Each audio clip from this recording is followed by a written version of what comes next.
What's up, nerd and nerdettes? It's time for Superpower Shortie. This superpower is a splinter off the branch of air and water manipulation.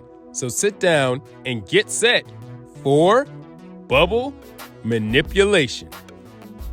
One of the most non-threatening looking and mesmerizing abilities that'll still make you want to cover your eyes, users of this lightweight but simple ability can create, shape, and manipulate bubbles, including liquid soap, foam, which is formed by trapping pockets of gas in a liquid, and anti-bubbles, which consist of trapping a liquid in a thin pocket of gas or solid-like material. This ability is a unique one because not only are bubbles actual substances formed through the combination of water and air, the air molecules inside the bubble have to have something to push against so the bubble won't pop before it begins to form. Meaning, a bubble can only exist when there's equal pressure inside and out, which explains why larger bubbles appear to be less stable when blown, evidenced by the constant shifting, and as a byproduct of that, tend to have shorter shelf lives than their smaller counterparts. But the word bubble also exists as a concept synonymous with separation, isolation, and in the emotional sense, lightheartedness and sensuality. Do any of those symbolic meanings sound familiar? Well, they should, because they're ripped straight from its parent superpowers, air manipulation and water manipulation. So, if you want an in-depth analysis or an explanation of its symbolic meanings in both world culture and popular culture, check out my videos on those two. The link is in the description. But real quick, let's briefly touch on the separation and isolationist aspect of this power. Because if you think about it, what's more simple than a sphere or circle in shape? It starts and creates its own boundary, closing itself off willingly from the outside. In order to reach what it encloses, it has to be breached. I find it funny that that simplistic shape not only has inspired humans from things like Dippin' Dots to Petri dishes and various sports balls, but to things out of our control like the shape of molecules and atoms, and even various interpretations of how the universe is structured. Maybe the concept of the bubble helped us create and grasp these other concepts, or maybe it's all a coincidence. But I can tell you guys what ain't a coincidence. The sudden encapsulation of you and that like and subscribe button. I think you guys know where this is going. If you don't want any soap in your eyes, then do me a favor and hit that like and subscribe button. But if it didn't work and you were never trapped and your eyes are soap-free, then at least hit that share button to set me free.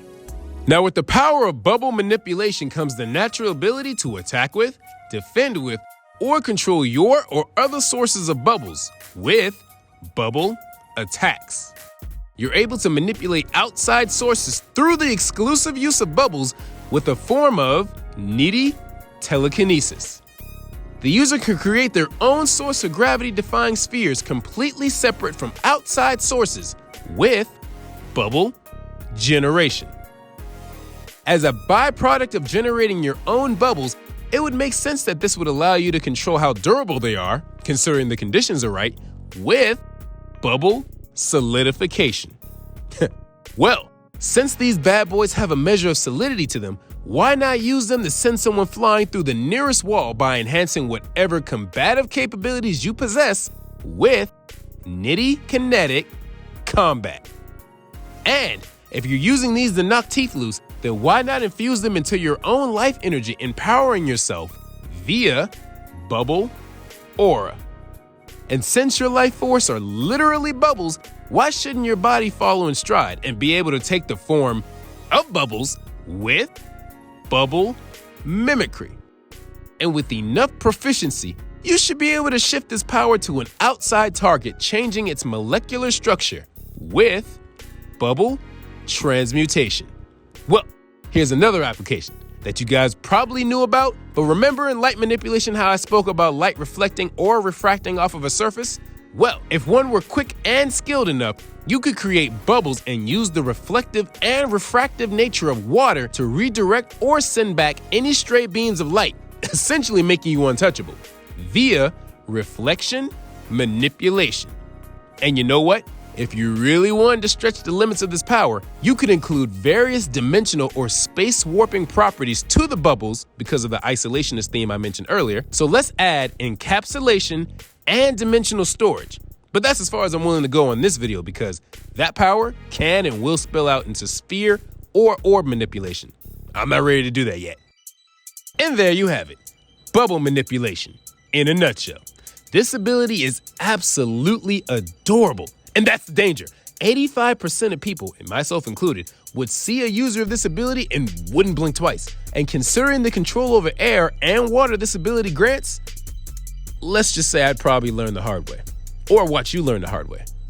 Yeah, probably that second option. Anyway, a main drawback for a user of this power is the obvious, as most types of bubbles and foam are fragile and can easily pop, unless the user can increase their durability like mentioned earlier. Too much heat and your bubbles will sweat themselves to death.